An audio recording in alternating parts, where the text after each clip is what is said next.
reasons Gamergate has been a complete and abject failure is because of the inability of the community to really talk about what's actually happening, what the conspiracies actually are, what gaming journalists are actually doing, and how exactly they're misrepresenting the hobby. Right now, it's some vague, like, arbitrary nonsense about how they're taking the attractive ladies away. But no, that isn't the issue. Never was, never will be, right? You aren't talking about the actual quality of the games themselves. You're not talking about how they're being represented in the media. A lot of times, we see a lot of these right wing grifters go along with the narratives that are put forward by the gaming media. Like the constant cocksucking of Baldur's Gate 3 is a really good example of that. A complete and utter slop, piece of slop, Baldur's Gate 3, it was propped up as being this huge major deal, this huge cultural phenomenon, and yet we know for a fact that Mario Wonder did better, that The Legend of Zelda Tears of the Kingdom did better, that there are better RPGs on Switch in general.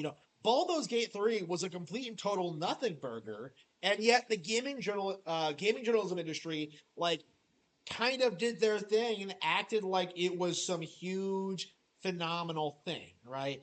And they do this all the time with all sorts of different products, whether it's like the recent, like, I don't know, like, what is it, Operation 33 Obscura? Like, I don't know what the hell this is. Like, but again, that's kind of my point, Like, when you look at these random games that are propped up as being absolute masterpieces, it's always like the same old story, right? It's some Western developer that no one's ever heard of, that no one cares about, and we're supposed to believe that this group of random individuals is going to put out a game that's going to outdo Nintendo, right? That's going to win Game of the Year.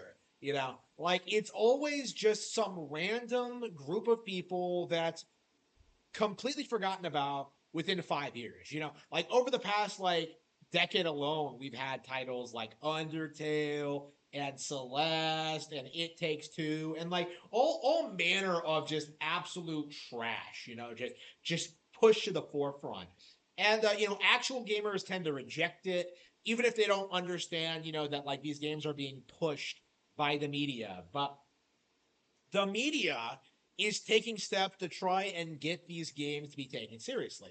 And one of the ways they're doing that is, like with the animation industry, misappropriate certain terminology and shove games into certain genres where they don't belong, right? So the way Netflix does this is that they try and prop up their original animations by Western studios as legit, authentic Japanese anime.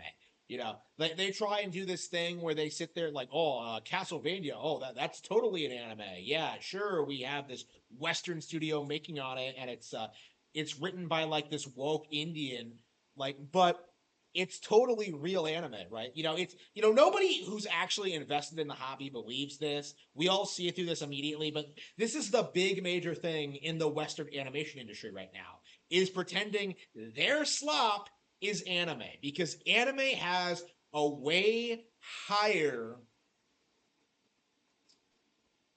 uh it has way more respect among the community than anything that the West has ever produced in legit, real talk, probably the last, like, 30 years. I don't think we've seen, like, legitimately good animation from the West since, like, the 80s, right? Maybe the early 90s if we're stretching. But, like, it's just kind of insane just seeing just how much better anime is. Like, pretty much everyone knows that. It's kind of like the staple thing, in the industry. Like, yeah, just watch anime, da da da. Like, it's way better. But, like, Netflix and their woke contemporaries are trying to pretend that, like, anime is, like, a genre and not simply a description of, like, where the animation is from. And recently, in the world of video games, we have a very similar phenomenon when it comes to the JRPG. Because we know that like Western RPGs are not relevant. Nobody cares about them. Nobody plays them. The most famous like Western RPG is like what? Like Skyrim. Like it's not that big of a deal, bro. You know, like it doesn't have like legions of diehard fans. You know, it's never going to be on the level of like Dragon Quest or Final Fantasy when it comes to like actual characters that people like recognize and care about. You know, Skyrim isn't relevant. Baldur's Gate 3 isn't relevant. Like none of these Western RPGs ever were competitive with the JRPGs because they had like way better release schedules. They were way longer. They were way higher quality. It's kind of shocking how like random games like say Tales of Vesperia is better than like the best AAA like Western RPGs ever. And this is something that the Western gaming industry has been trying to deny for decades. You know, like growing up, it was really common to see like shows like X Play or magazines like Game Informer, like kind of mock JRPGs. You know, mock the archetypes, mock the character designs. You know, like oh, he looks like a girl. Make things up about the characters. You know, completely get basic things wrong. You know, like I know there was this infamous like tidbit in Nintendo Power that claims that like Kulex from Super Mario RPG is like from a Final Fantasy game. It is he is not. So like again, you have like this complete misrepresentation of the genre. You know, like people act as if like JRPGs were this like niche thing that weren't popular, that nobody cared about. And this was in the 90s, you know, when Pokemon was taking over the world and like Final Fantasy VII was huge. Like, you know, this was a complete and total cope from the Western gaming industry. But they tried very, very hard for a long time to act as if JRPGs were just like this lesser thing. Okay, like they even invented the term JRPG. A lot of people don't realize this. JRPG is not really a genre if you really think about it. Like they're just RPGs just from Japan. You know, like anime, like how it's like animation from Japan. Like JRPGs are just Japanese role playing games. You know, they should be held to the same pedigree as other RPG studios, and yet they're not. You know, like for decades we've been told that like Skyrim is better because you can run across an open field. You know, like Baldur's Gate 3 is better because like oh you can fuck a bear. You know, like again we've had to deal with this forever, right? And now in 2025, it couldn't be more obvious after decades of this stuff, that all of these attempts at gaslighting and downplaying like the success and popularity of the JRPG, it has failed. Like JRPGs are more popular than ever. Games like Persona 5 are mainstream. You just have all these like culturally relevant, like iconic Japanese games like everywhere. And meanwhile, like Baldur's Gate 3 can barely manage to like stay relevant for like 3 months, up until like Game Award season. Like the difference in quality is like astounding. And so, like always, uh the gaming journalism industry has had to evolve and like change their tactics. Instead of like trying to demean JRPGs and trying to like convince people that they're not good, like they're doing this weird thing where they're trying to act as if they're slop.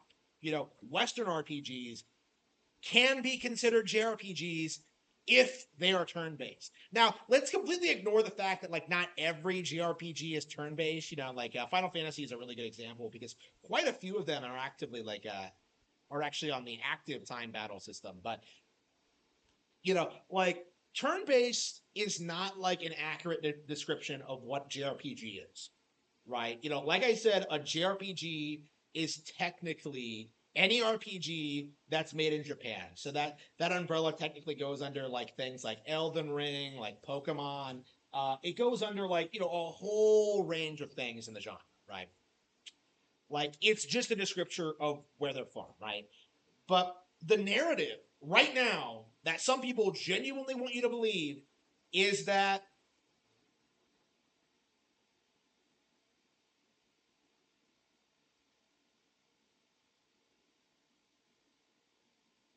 like JRPGs are like just turn based. So a Westerner can just produce a JRPG. And there's been this big push to try and gaslight you into thinking that like Undertale can be considered a JRPG and that like this new like random like thing from like former Ubisoft devs is like can be considered a JRPG because it's turn based.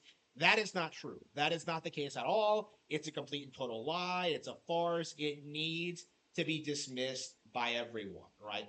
This is the reality of the situation in that like game journalists and game devs have been so thoroughly like booty blasted by the success of Japanese gaming, just like Western animators have been booty blasted by anime.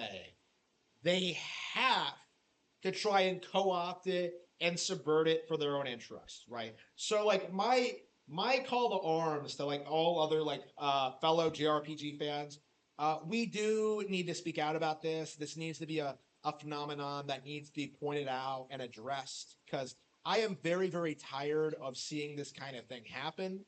I'm tired of game journalism trying to like warp people's perspectives on this kind of thing, and the reality of the situation is that people are going to play the superior Japanese games no matter the moniker